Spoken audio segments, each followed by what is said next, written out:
I just walked in the door about 10 or 15 minutes ago from my RetroWorld Expo 2018 weekend, and I have plenty of stuff to show that I picked up. But before I do any of that, I want to take an opportunity to thank each and every person that I had the opportunity to interact with over these last couple of days. Uh, I got a chance to interact with some YouTube personalities that I've met before but haven't seen in a long time. I had an opportunity to meet some show attendees that I've seen or talked to on Twitter before but never really got to meet for very long. And I got to meet some folks that have been instrumental, at least in terms of my own gaming history, and I will get to that as we go. I'm also going to be showing, and I don't usually do this, but I'm going to be showing some things that I'll be opening on future episodes of Unsealed. I actually did manage to find some sealed games that I'm going to be opening for the show. So you're going to get a sneak preview at some of the episodes that I'll be working on in the coming weeks. But let me start with Saturday, the first day. This was the busiest day, as it usually is when you're talking about a 2-day convention. I was very fortunate when I was working on the RetroWorld Expo Twitter account that I happened to see a picture of the rfgeneration.com table, and there was a game there that I was very interested in getting. A gentleman by the name of Adam Bickley, who was his game, noticed on Twitter that I was interested in it, asked me if I wanted him to hold on to it. I said yes, and now I am very happy to own this game, which I'm going to show you first. This is a game that I've been looking for a while. I had bought a disc-only version of it from GameStop.com, and it came with only one disc. So I've been looking for it ever since, and now I have it almost complete, but complete enough that I don't care whether there's anything missing.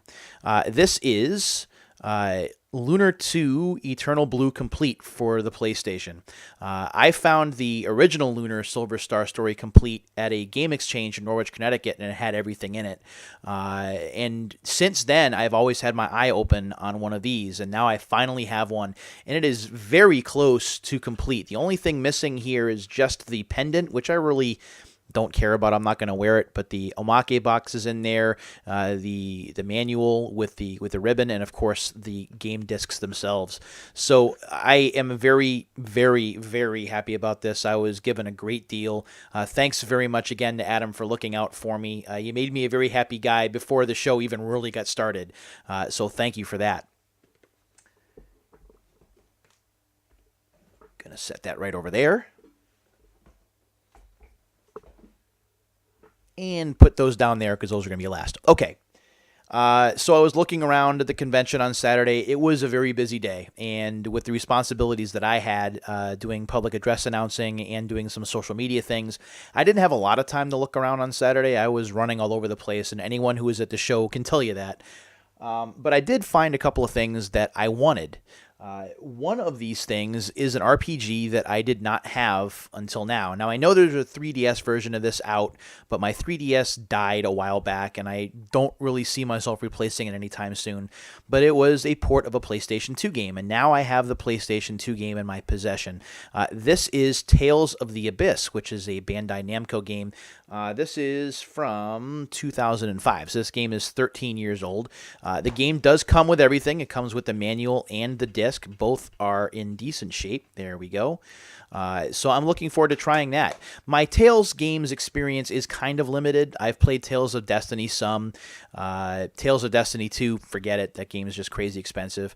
But I just recently was messing around with Tales of Berseria on the PS4, Tales of Vesperia, Tales of Symphonia. I do have some experience, but this is one game that I have not played, so I'm very happy to have that in my collection now. And when I get some free time, whenever that happens, I will definitely put this through its paces. The next game I picked up was a little bit pricey. However, the game that I had, it was only a disc-only copy. I did not have it complete, and it's a game that I enjoy playing very much. So it was pricey, but in my opinion, it was worth it just to stop looking for it. I actually wanted to buy this for Unsealed, but the market value on it is just crazy. This is Mr. Mosquito for the PS2. This game is Ace Combat for insects. You basically fly your mosquito around, kind of like an aircraft. It handles the same way, but instead of shooting down other fighter pilots, you're sucking the blood of a poor Japanese family in this game. It is wacky, it is wild, it is unique. It is a game that was only possible during the 32, 64, and 128-bit days while risk-taking was still a thing. Very happy to own this now in its complete version. The disc and the manual are both here, so now I have everything. I'm very, very happy about that. It was a little bit pricey between that and the Lunar 2 and the Tales of the Abyss. It was already a triple-digit day. But again, it was well worth it, at least in my opinion. But I was not done. I had one more purchase that I made that day. So on Saturday, I happened to see these kicking around. Now, if you've seen, I've taken pictures of my gaming setup in my room. I don't really film too much in there anymore because it's a little crowded. But one thing I do have is I have a bunch of memory cards on my wall. I have 2 sealed VMUs. I have a sealed memory card 1016, I think, which is the GameCube one. And I have a sealed PS2 memory card, but I did not have this until today. This is a sealed 2-pack of PlayStation 2 memory cards in both red and blue. So I'm going to take the price tag off here. As a matter of fact, I'm going to try and do that right now, and I'm going to hang this up. And I have a couple of other things to add to my wall of awesome as well, and I'll show those to you shortly. I mean, PS2 memory cards, especially when you have as many PS2 games as I have now, over 900, you need as many PS2 memory cards as possible to keep track of all your different game saves. Granted, you could just play 1 or 2 or 5 games at a time, but I'm not like that. I bounce around between game to game to game. I'm pretty bad. Gaming attention deficit disorder, that would be me. Okay. So that was Saturday. Saturday, again, was crazy. It was a great time. Saw a lot of awesome people. Got to take part in a panel, a live video game years panel, along with a great crew of people. John Delia, Pat the NES Punk, Norm the Gaming Historian, Derek Alexander from Stop Skeletons from Fighting, Pam from Cannot Be Tamed. I mean, just the lineup just goes on and on and on. I could go on. It was a blast doing that panel live. We covered games from 1998, and it was fun to relive those memories for sure. Oh, before I forget, the My Life in Gaming guys were both there too. So I didn't do a lot of other shopping on Saturday. It was a very busy day. I packed things in early. When everyone went to the after party, I went to my hotel room and I promptly sat down or laid down and played Retro Game Challenge on my DS because I'm old and I'm boring. But then came Sunday, and today was a busier day for finding things that I wanted or things for Unsealed, and we're going to go ahead and get started on that. The highlight of my day had to be getting a chance to talk to Sal DeVita and Tim Kitzrow. Now, Tim you know of. I've talked about Tim a lot in Unsealed and on other videos. Tim, of course, the golden voice of Midway sports arcade games. NBA Jam, NFL Blitz, NHL Hits, MLB Slugfest. The list goes on and on. I mean, heck, he provided voiceover for a World Cup pinball machine from Williams. So the guy's been everywhere. His most recent work that in video games anyways, Mutant League Football, that remake.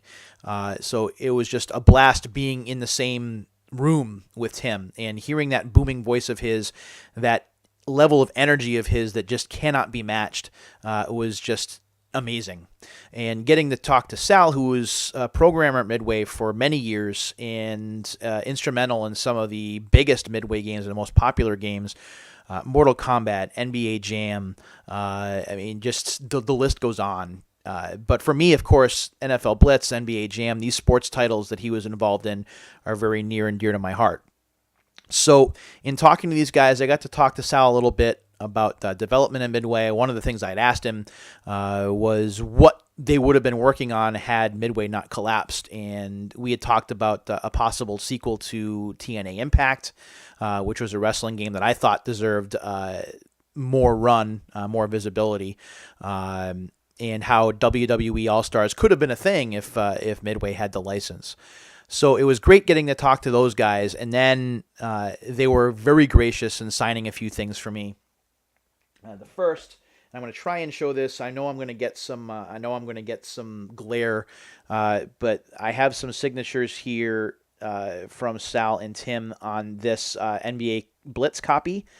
Uh, Interestingly enough, when this game came out, when they were working on this project, Sal's father had passed away, and in the instruction manual that I'll show you here, they actually have a nice dedication to Sal's dad, dedicated to the memory of Frank DeVita and Art Tianas. They fought the good fight. Hopefully you can see that there. I'll try and move it so you can see it. It was a very touching story, and interestingly enough, when Sal saw that I had this and the next game I'm going to show you, he immediately opened this copy and he started looking through and just having memories, and I thought that was a really cool moment. So I showed him this. This is a still sealed copy of NFL Blitz. We still have the security tag on there. It is a game that I will be opening on Unsealed very shortly, as the football season is now underway. I wanted to do this at RetroWorld Expo. I wanted to do a live Unsealed episode, but it simply was not meant to be with as crazy as things were. But when he saw this, he was just blown away by the fact that this was 20 years old and still unopened.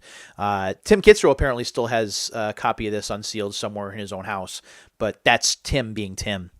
So I showed that. I also had this signed. This, of course, being the 25th anniversary year of NBA Jam. The guys signed my NBA Jam copy for the Genesis, which I've talked about ad nauseum. I just did a repeat episode about my experience with NBA Jam and how I walked out in a snowstorm to get it. So that was really nice, and I actually had them sign the slipcover, so this is sealed, is protected by the plastic, which is really, really nice. And this is being hung up. This, by the way, is a complete copy, so this will never be played. I know I'm usually dead set against doing something like that, but in this particular case, because I'm such a Jam fan, and because I have the game complete already, this was an extra copy. This is going on my wall like as soon as I'm done recording this video. I also, this was their idea, this wasn't mine, they actually signed one of my badges, the one with the NBA Jam logo on it, and I'm keeping that. This is also going on my wall. I can't stress enough how cool it was to meet Sal and Tim. During the NBA Jam 25th anniversary panel, they also Skyped in Mark Turmel, who is one of my heroes. And seeing him and listening to him talk about NBA Jam and some of the stories behind it this weekend was just a dream come true. Someone who's been a Midway fan for years and years, it was heaven for me. And getting to talk to those guys after I got over my initial fanboyism and, oh my God, they're in the same room, it was very, very cool. What other stuff did I get? I did get other stuff. I got this. This is a copy of Hexen for the PlayStation, a game that I don't own. I like this because it has the Blockbuster sticker still on it, and it even has the Blockbuster tag on the back. I did not pay $20 for this. I got cut a nice deal. The disc is in good shape. I have never played this. I saw that it's an id Technologies game, so I'm willing to give it a shot and to see how it plays in the PlayStation. I also picked up... Sorry about that. I also picked up a couple of DS games because I was playing my DS this weekend, so I thought it would be nice to have these. One of them is Mystery Case Files Millionaire, which is like a hidden object game, which I was playing a little bit during my downtime at the expo today, and it's a lot of fun to play. And, of course, Mario Party DS. Don't ask me why I didn't own this, but I do own it now. Both of these, by the way, are complete in box, so that's kind of cool. I also got, thrown in as part of a deal, I got this copy of Jack Nicklaus Golf, which this is a Trade West game.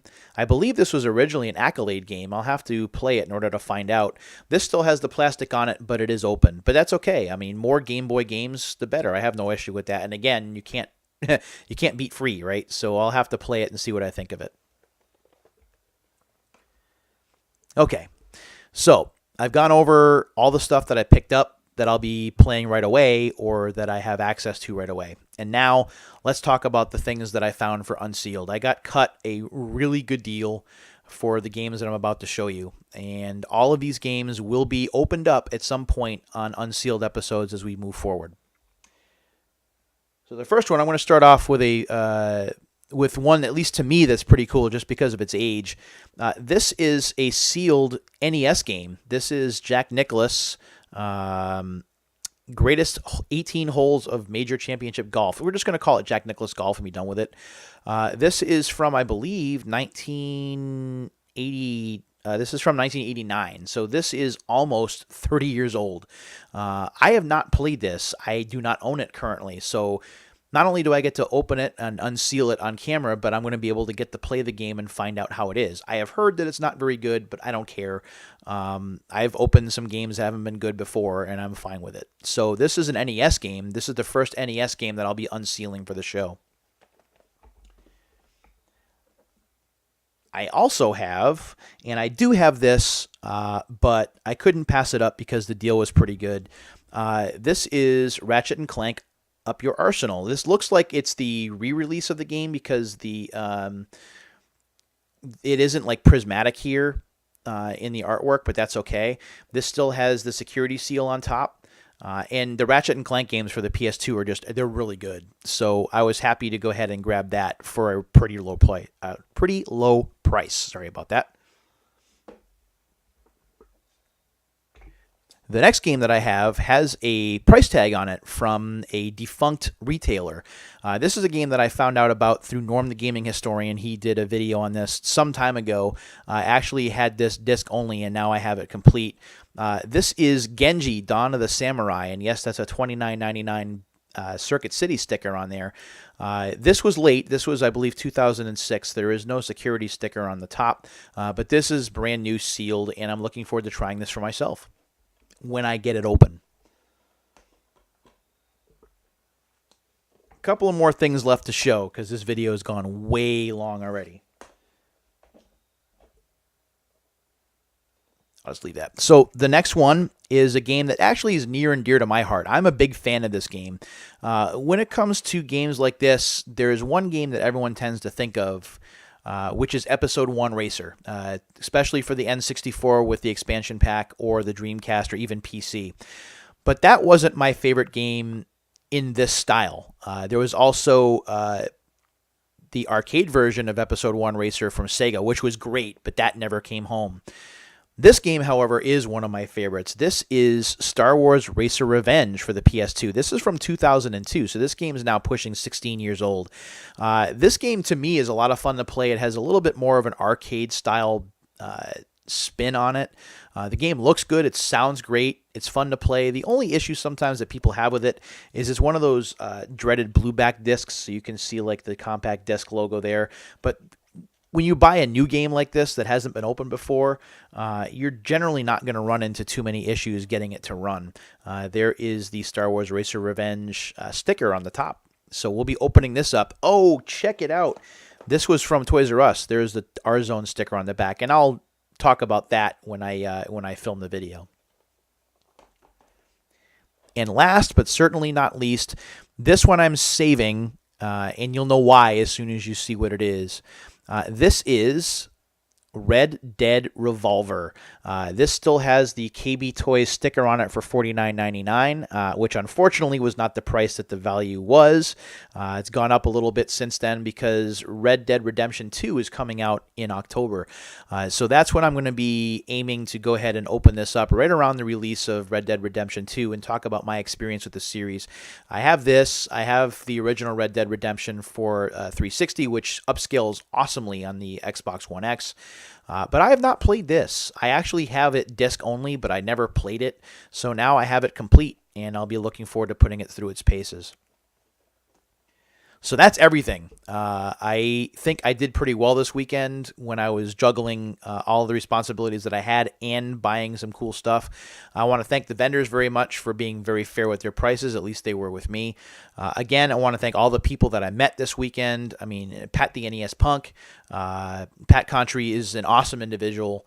Very hardworking, one of the hardest working guys that I know, manages to keep his wits about him despite having so many irons in the fire, and I've been a fan of his for a long time. I credit him with helping me get back into the retro gaming scene. It was really watching his videos that really turned me on and made me laugh a lot. So getting to hang out with Pat a little bit, talk to him, Norm the gaming historian, Derek from Stop Skeletons from Fighting, the My Life in Gaming guys, Game Dave. My God, Game Dave is just an amazing individual, also in the same field that I'm in. We talked a lot, not just about games, but also about education. So anytime I get to meet up with Game Dave and get a chance to feed off that man's energy, I don't know where he gets it from, but he is full of it, full of energy, not full of anything else. And I can't talk enough about just how cool a guy he is. And there were just tons of other people that were there. At some point, I hope to write about it when I can kind of sit back and process everything. But for now, I am going to relax for a little bit and kind of decompress after what was a busy weekend. Thanks again to Chris, to Lance, to Bill for trusting me with social media work another year. And we'll see what happens from here. Until the next video, everybody, thanks for watching. I know this ran a little bit long. And until the next time, see you later.